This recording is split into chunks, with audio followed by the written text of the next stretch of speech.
นี่ทิศนี่เดือนนี้เขามีคนย้ายออก2 ห้องเดือนนี้ห้องถือห้องเบอร์12กับห้องเบอร์14อยู่ทางหลังค่าเช่าอันนี้นี่ก็5,000 บาทต่อเดือน5,000 บาทต่อเดือนราคาคันจ่ายเป็นกีบเขาก็จ่ายตามเลทธนาคารของมือนั่นแล้วก็มันมีค่าน้ำพันแสนกีบกับค่าขี้เหงื่อ50,000ต่อเดือนคนจีนมาถามเห็นบอมห้องเขานี่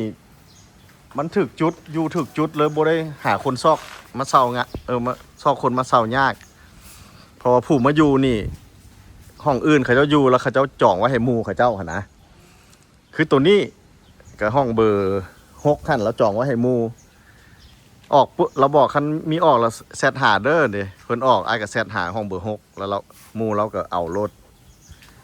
โอนเงินมัดจำไว้ ห้องเบอร์14ก็คือกันนะก็เลยบ่ได้ประกาศโฆษณาลง Facebook เพราะว่ามีคนเอาทันทีเลยยังว่ามาขึ้นอยู่นี่อยากมีเงินหลายๆเด้สิปุกหลายๆห้องFC เฮาขอแนะนำโรเดอร์อันนี้เป็นธุรกิจเสือนอนกินเด้ออันนี้นี่เสือนอนกินแบบว่าฮอดมือมาแล้วได้เงินโลดบ่ต้องมีพิธีพิถันเฮ็ดหยังหลายนี่พามาเบิ่งห้องเบอร์14เลยในคันมีเงินอยากเฮ็ดต่อไปอีกอยู่นี่นะเฮ็ดต่อไปอีกแต่เฮาก็สิคอยเฮ็ดไปเพราะต้นทุนเฮามันต่ำเลยถ้ามีเงินเป็นก้อนหลายนี่คอยเฮ็ดไปโหนจอยคือยิ้มคักแท้โหนะจอยติเป้าหมายเขาก็จะเฮ็ดนี่ไปจำพุ่นแหละ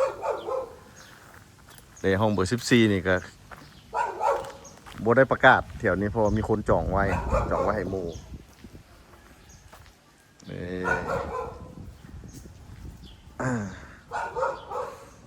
แล้วหลังจากที่กับเจ้าย้ายออกแล้วหลังจากเพิ่นย้ายออกแล้วเฮาเปลี่ยนผ้าปูบอนสุดผ้าปูบอนซบหมอนกับหมอนซื้อใหม่ให้เพิ่นเลยใหม่ให้เขาเจ้าเลยอย่างนี้อันนี้เพิ่นกระท่าต้องเจาะอยู่นั่นนี่นะโทรมาแซดมาแต่เช้าพุ่นว่าห้องแล้วเราบอกน้องเด้อน้องสิย้ายเข้ามาเลยว่าซั่นนี่สาวๆเขาน้องแพงสบายดีก็คือเห็ดมืดแท้โอ้ยนี่สาวเห็นบ่ห้องก็เน้นห้องน้อยๆเป็นตานะฮักก็บ่ได้ใหญ่นี่เด้รวมหมด5 คูณ 5คูณ 5มีครัวกินอยู่นี่ทางไหนเฮ็ดน้อยๆเป็นตานะฮักนะก็บ่ได้แล้วก็เฮาบ่ได้เก็บราคาแพงปานใดเดี๋ยวมีพัดลมให้มีเตียงเดี๋ยวอันนี้เฮาหาก็ซื้อใหม่มาเมื่อกี้ใส่นี่โยฮะอันไหนพอนี้ตันโอ้ยหั่นเลยแล้วน้องหมีหั่นเอาล้อมือหั่นจะหั่นมันก็ลวกเลยแล้วหั่นนะมันมีผมมีเขียนนั้นเห็นบ่ระวังเด้อโจ้นี่เดี๋ยวห้องน้ำห้องกับสิประมาณนี้แต่ว่ามีผู้สาวรีบหลังประตูฮั่นเดี๋ยวเห็นตะแคงในวิดีโอเห็นตะแคงสาวเขาบ่มีอ่างล้างมือมีแวนน้อยงามให้สักโครกอยู่ลาวเขานี่มีแนวฉีดก้นเด้อไผมาจากต่างประเทศนี่อาจจะบ่คุ้นบ่เรื่องเด้เห็นบ่ออกเลยเด้โน้น้องหมีเก่งขนาดว้าวน้องหมีจัดการเลยเห็นเด้น้องหมีนี่เป็นแม่บ้านเฮานี่นะคนงามแต่ว่าจักโสดบ่ฮู้จักยังบ่ได้อัปเดตนำเธอเถื่อ น้องน้องหมีเคยเฮ็ดเป็นแม่บ้านแล้วเราออกไปเทื่อนึงแล้วแล้วเดี๋ยวนี้เรากลับมาใหม่นี่เด้ จะมาขอตำแหน่งเดียว มาเอาตำแหน่งเก่าเราผูกวันนั้นเพิ่นบ่สบายน้องด่าในบ้านเมื่อกี้เพิ่นมีแนวเจ็บหลายนี่มีอันดูดอากาศนี่แล้วมีผู้สาวงามเลยนี่เด้อบอกโอ้คักนี่เอาไปเอามาน้องหมีละเก่งซะบัดนี้นี่คือจัดการเลยเห็นบ่เดี๋ยวเขามีตู้เย็นให้นี่เด้แบบว่าห้องแถวเป้าหันบนแนะนำให้เฮ็ดเด้อคันไผอยากเฮ็ดธุรกิจไฟนี่เฮ็ดห้องแถวเป้านี่หาคนเซายากแล้วก็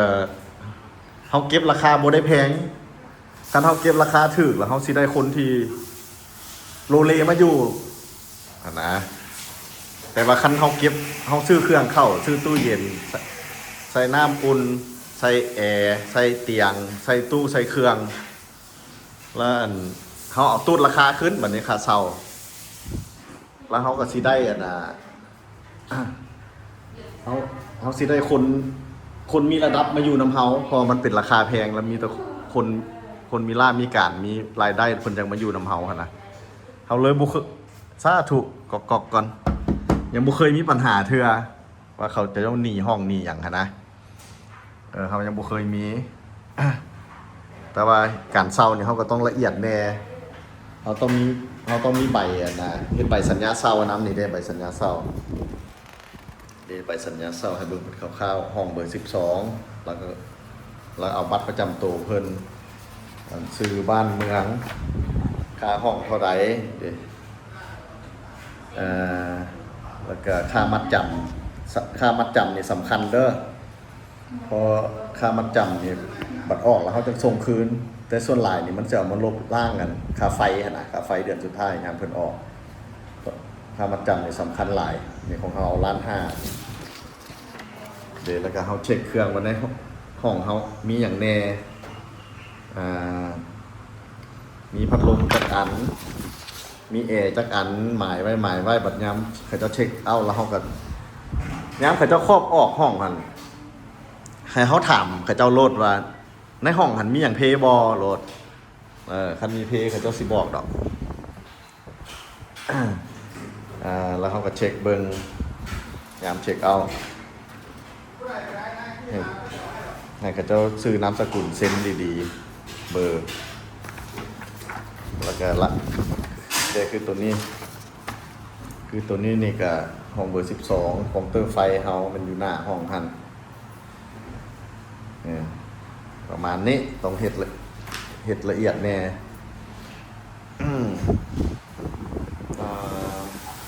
เราต้องได้มีเบรกเกอร์น้ำนี่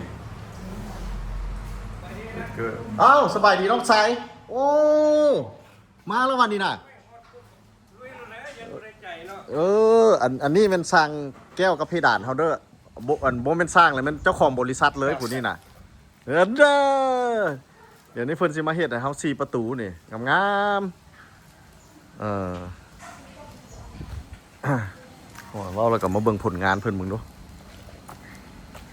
เด้เพิ่นสิมาเฮ็ดอันเลื่อนประตู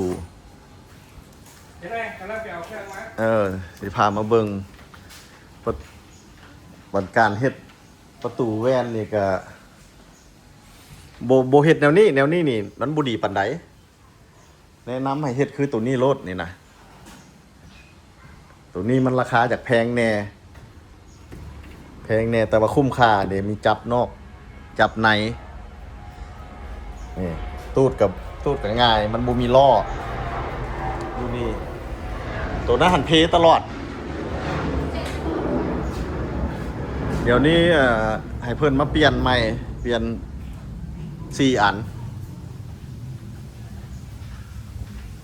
เนี่ยแถวนี้เฮ็ดไปเฮ็ดมาแล้วมันลูกกันนะมันแตกเลยมาแปลงตลอดกันเลยให้เพิ่นเปลี่ยนให้ซะแบบนี้โอ้สบายดีสาวๆคือว่าบรรยากาศคักแท้นี่นะ วิว คน ดีกินได้ วิวดีว่ะ แม่น ว้าวเอ้ยคักหลายคักหลาย เดี๋ยวอันนั้นเจ้าของบริษัทนั่งอยู่หันยิ้มโคโล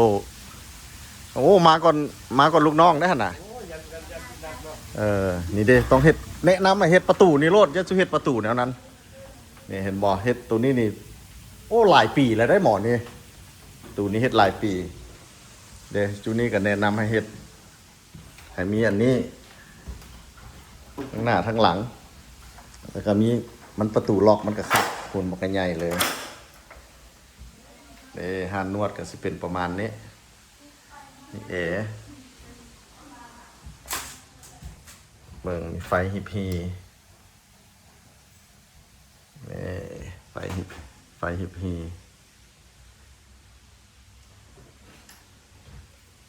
นี่แนะนำรถให้ไฟฮิปฮีแล้วก็ประตูนี่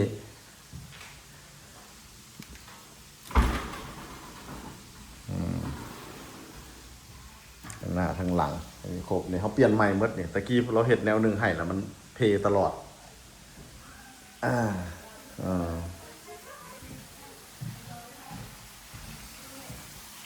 เนี่ยเพิ่นสีกล้ามาสิแล้ววะมือนี้ เนี่ยแหละเนาะมีมา 4 ประตูเนาะ ห้า 5ได้ ห้าแล้วแล้วมื้อนี้แล้วนะ มือนี้แล้ว แล้ว ว้าวผู้ เดี๋ยว นี้ ทีมงานมาหลายคนในมื้อนี้เลย โอเคเอามาก่อนลูกน้องอีกหมอเห็ดนะหลากหลาย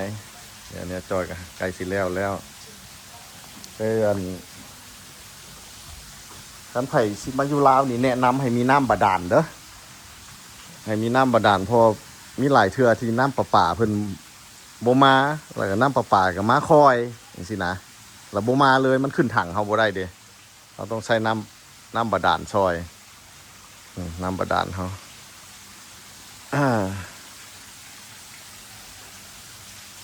โอเคเอาเป็นจังได๋ก็ฝากตัวเฮ็ดคักๆให้อ้ายหน่อยเด้อ โอ้ร้อยเลยสุด เอา สีมือเลยนะ โอ้ เฮ็ดสุดสีมือเลย เอาผลงานของผู้นี่มันแก้วนี่มันเล้านี่เป็นคนเฮ็ดให้นี่นะแก้วบอเพดานบอแล้วมันมดท่านนี่มันเล้า 100%เลยนี่นะ นี่ 18 ปีตัวนี้นะคุณภาพ หลายปีแล้วตัวนี้ เสียนี่ยังมีป่ะลูกกระเจี๊ยบว่าเสียแล้ววะ มีน้องอ้อยเอาไว้อยู่ อันนี้นี่หลายปีแล้วบัดนี้เฮาสิมาเฮ็ดแต่ละอันเฮ็ดเคยเป็นคือตัวนี้มดให้เรือนมดนี่เพดอกเพดานมดนี่มันเรานี่เป็นคนเฮ็ดให้ผู้นี้แม้กระทั่งอันกันขโมยก็เป็นเราเฮ็ด ซื้อหยังก็ ชื่อจันทร พอบางเทื่อพี่น้องต่างประเทศมาแล้วเพิ่นอยากใช้บริการนะ ชื่อจันทรเบอร์โทร976 7350 นี่หมแจกเบอร์ก่อนโลด ว้าเห็นอะไรที่ได้เงิน พอเดี๋ยวนี้ FC เฮาอยู่ต่างประเทศ โอ้ แล้วเพิ่นเทื่อเพิ่นสิพากันย้ายมาอยู่ลาวกัน โอ้ยินดีใช้บริการ ซื้อลิ้นซื้อหยัง ซีเมนต์ ซื้อแม่นแล้วอันนี้เราเฮ็ดเรื่องแก้วเรื่องเพดานแล้ ส ว ร้างอลูมิเนียมสร้างเพดานเกี่ยวกับกระจกทีมงานเราสามารถเฮ็ดได้เบิด โอเค เพราะว่าตึกน้อยตึกใหญ่ เดี๋ยวนี้นี่พี่น้องเขาอยู่ต่างประเทศนี่อยากมาอยู่ลาวแล้วอยากมาปลูกเงินปลูกศาล ว่า อยากได้ดินน้ำอีกเดี๋ยวไอ้จะไปเลาะดินเพิ่นอยากเอาเถอะให้ไอ้ไปเบิ่งว่าเขตนอกแน่บ่ให้ไก่จากเวียงจันทน์ราคาจังใด เอาแค่เว้งจันทร์นี่เด้แถว มีป่ะ โอ้จะมีบึดนะ โอ้ เขาเบิ่นบึดแล้วแต่ว่ามันสถานที่ที่เราต้องการเหมาะเจาะอะไร ดินให้หลาย ไอ้บัดนั้นไอ้สิไปเลาะทาย ไปเบิ่ง เรื่องดิน ทำเลก่อน ให้ก็จะเบิ่งทำเลน้ำโอ้เดี๋ยวนี้มีคนง่ายมาบักหลายเดี๋ยวนี้น่ะอยากมาอยู่ลาวแล้วอยากปลูกเฮือนพร้อมเดี๋ยวนี้พอดีนี่นะในสร้างเขาเลยนี่น่ะ แนะนำให้เลย ให้เลยเฮ็ดให้เลยเฮ็ดให้หลังงามๆเลย นี่กันสนใจกับกันมาลาวสนใจกับนี่แซดหาเบอร์เพิ่นเลยหั่นบ่ซั่นก็ติดต่อหาไอ้รับใจดีก็ได้ โอเคอ้าวบัดนี้สิขอจบวิดีโอสั้นๆนี้ของเฮาก่อนซะนะเจอกันใหม่บาย